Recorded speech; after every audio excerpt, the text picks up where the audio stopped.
Number 3 سورۃ آل عمران آیت number 72۔ اب جو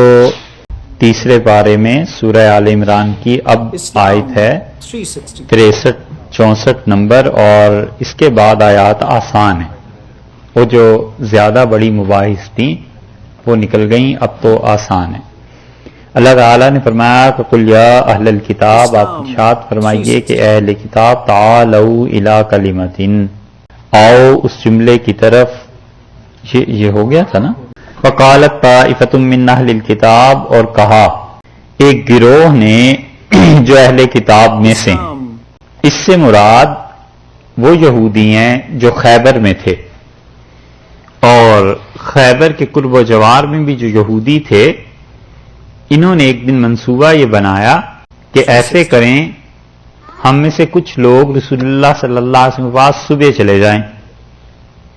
اور ان سے کہیں کہ ہم اسلام قبول کرتے ہیں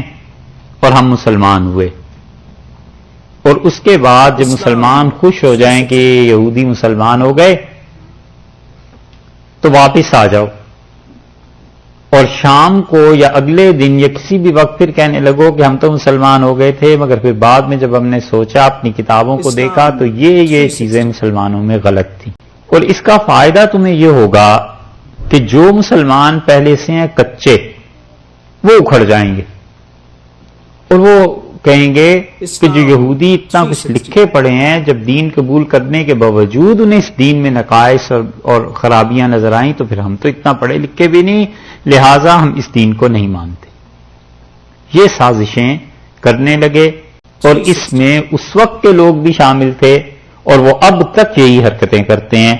ہم بتاتے ہیں کیسے کرتے ہیں، پہلے اس کو دیکھیے۔ وقالت طائفۃ من اہل الکتاب، اور اہل کتاب میں سے ایک گروہ جو خیبر اور اس کے قریب رینا قبیلہ وغیرہ کے قریب بستے تھے، انہوں نے کہا، کیا کہا؟ آمنوا بالذی، ایمان لے آؤ اس چیز پر، انزلہ جو نازل کی گئی، الذین آمنوا ایمان والوں پر۔ اب نازل کی گئی ایمان والوں پر، اصل میں تو نازل ہوئی تھی رسول اللہ صلی اللہ علیہ وسلم پہ، لیکن یہاں پہ صحابہ کرام رضی اللہ عنہ کے شرف اور عزت کے لیے اللہ نے یہ کہا کہ ان پر نازل کی گئی ہے، یعنی صرف رسول اللہ صلی اللہ علیہ وسلم ہی پہ نہیں بلکہ ان پہ بھی نازل ہوئی ہے، یعنی وہ اس کی اتباع کرتے ہیں، اس کو مانتے ہیں۔ ایک تفسیر تو یہ، اور دوسری تفسیر یہ کی گئی کہ انہوں نے کہا اہل کتاب نے کہ دیکھو تم ایمان لے آؤ اس چیز پر، انزل علی الذین آمنوا، جو چیز مسلمانوں کے پاس ہے، یعنی قرآن۔ تو انزلہ سے مراد یہ ہو گئی کہ جو ان کے پاس ہے اس پر ایمان لے آؤ۔ کب؟ وجہ النہار، دن کے آغاز میں۔ وجہ کہتے ہیں چہرے کو، اور النہار دن، دن کے چہرے پہ، یعنی جو ہی دن شروع ہو تم چلے جاؤ، ایمان قبول کر لو۔ وَاکْفُرُوا، اور کفر کرو، آخرہ، اس کے آخر پر۔ یہ ہو کی ضمیر کدھر لوٹ رہی ہے؟ دن، نہار کی طرف، اس کے آخر پر تم کفر کر دو۔ صبح ایمان لے آؤ، شام کو کفر کر دو۔ لعلہم، شاید کہ یہ لوگ یرجعون، لوٹ آئیں، یہ اپنا دین چھوڑ دیں۔ ہم سے مراد وہ نئے مسلمان ہیں صحابہ کرام رضی اللہ عنہم میں سے، وہ مراد ہیں کہ لعلہم یرجعون، شاید کہ یہ لوگ لوٹ آئیں، پلٹ آئیں۔ تم جا کے اسلام پہ اطمینان کا اظہار کرو جب لوگ خوش ہو جائیں، اور وہ اس بات کو جان جائیں کہ یہ لوگ مسلمان ہو گئے ہیں، تو اس کے بعد آخر پہ پہنچ کے تم یہ کہہ دو کہ اس دین میں فلاں فلاں چیز صحیح نہیں، اور ہم اس دین کو اس لیے قبول نہیں کر رہے۔ تو جب تم اکھڑو گے شام کو اور اعتراض کرو گے، تو جو پہلے سے مسلمان کچے نئے مسلمان ہوئے ہیں، وہ تمہیں دیکھ کر وہ بھی دین کو چھوڑ دیں گے، تو اس طرح دین کی اشاعت رک جائے گی، دین آگے پھیلے گا نہیں۔ ٹھیک یہی چیز 12ویں صدی میں جب مسلمانوں کا اسپین میں زوال آ رہا تھا، شروع ہو رہا تھا، اس وقت یہودیوں نے اسپین میں بھی یہی کیا، اور پہلے تو مسلمانوں نے لکھا تھا، جوش انسائکلوپیڈیا میں اتفاق سے ہمیں یہ چیز مل گئی، انہوں نے بھی یہی لکھا ہے۔ انہوں نے کہا ہم نے 12ویں صدی عیسوی میں یہ کیا تھا کہ اسپین میں باقاعدہ ہمارے جو مربی تھے، جو تعلیم دیتے تھے، ربائی جو تھے، وہ ایک گروپ کو تیار کرتے تھے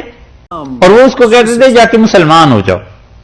اور کچھ دنوں کے بعد دوبارہ تم کافر ہو جانا، اور لوگوں کو بتانا کہ اسلام میں یہ چیزیں تھیں۔ البتہ جوش انسائکلوپیڈیا نے جو گڑبڑ کیا ہے وہ کہتے ہیں یہ اس وجہ سے کیا گیا کہ مسلمان ظالم بہت تھے، حکمران ظلم کیا کرتے تھے یہودیوں پر، وہ تو انہوں نے خیر اپنے پاس سے لکھ دیا، لیکن یہ کہ یہ حرکت ہوئی ہے، مسلمان مورخین جو اس زمانے کے تھے انہوں نے اس چیز کو لکھا ہے، انہوں نے کہا یہودی آج کل اسلام کے خلاف یہ کرتے ہیں کہ ایک گروپ مسلمان ہو جاتا ہے، تھوڑے دنوں کے بعد کافر ہو جاتا ہے، اور لوگوں کو بتاتا ہے کہ اس دین میں یہ کمزوری ہے، اس وجہ سے ہم اس دین کو نہیں مانتے۔ یہ تو 12ویں صدی کا تھا، ہم کہتے ہیں آج بھی یہی، آج اس طرح سے ہے کہ کتابیں آپ اسلام کے متعلق لٹریچر پڑھیں اور بہترین تعریف رسول اللہ صلی اللہ علیہ وسلم کی لکھی ہوئی ہوگی کہ ایسے اچھے نبی تھے، مسلمان ایسے اچھے تھے، صحابہ رضی اللہ عنہم ایسے اچھے تھے، اور چلتے چلتے اس میں زہریلے 2-3 فکرے لکھ جائیں گے کہ مگر ان میں یہ چیزیں تھیں۔ یہ ہے کہ ایمان لاؤ اور اس کے ساتھ ساتھ کفر کرو۔ کئی کتابیں اب ملیں گی ایسی جس میں وہ جان بوجھ کے ایسی حرکتیں کرتے ہیں تاکہ مسلمان پڑھیں بھی، اور اس کے بعد ان لوگوں کو یہ بھی ہو کہ جو اور دوسرے لوگ پڑھتے ہیں وہ کہیں کہ مسلمانوں میں یہ چیز اچھی واقعی فلاں فلاں نے لکھی ہے، اور دوسری چیز جو ہے اس کی گڑبڑ بھی ہو جائے۔ اور اسی بنیاد پہ، اسی وجہ سے جس انسان کا دین پختہ نہ ہو، ہم کہتے ہیں یہ ایسی کتابیں نہ پڑھو۔ وجہ اس کی یہ ہے کہ وہ کبھی کبھی شبہات ایسے ڈال دیتے ہیں کہ انسان ایمان سے بھی جاتا رہتا ہے۔ ایسے ہی پروگرامز ہوتے ہیں ٹی وی میں، ریڈیو میں، جب آپ ان پروگرامز کو سنیں گے تو وہ اس میں کوئی نہ کوئی ایسی چیز کر جائیں گے جس سے عام آدمی کا دین جاتا رہتا ہے، اور عام آدمی کہتا ہے اسلام میں یہ کہاں سے آ گیا۔ اب مثلاً وہ یہ روایت لکھ دیں کہ مسلمان تو یہ کہتے ہیں، اور لکھتے ہیں مسلمان تو یہ کہتے ہیں کہ وحی میں جبریل امین سے غلطی ہو گئی تھی، اور وہ بجائے رسول اللہ صلی اللہ علیہ وسلم کے پاس آ گیا بجائے علی رضی اللہ عنہ کے پاس جانے کے۔ مسلمان تو یہ کہتے ہیں تو اپنی وحی پہ یقین نہیں۔ تو آپ دیکھیے جو نئے مسلمان ہو رہے ہیں ان پر ان فکرات کا کیا اثر پڑے گا، انہیں کیا پتا شیعہ اور سنی کیا مسئلہ ہے کیا نہیں۔ ایسی بہت سی چیزیں یہ کتابوں میں کوٹ کرتے رہتے ہیں، اور جب جا کر اصل دیکھو تو ان میں سے کوئی چیز صحیح نہیں ہوتی۔ یہ ہے اللہ نے فرمایا ہے اسلام کے خلاف یہ ایسے بھی کام کرتے ہیں، اس لیے جن کتابوں میں گمراہی ہوتی ہے ان کو ہوش سے سوچ سمجھ کے پڑھنا چاہیے۔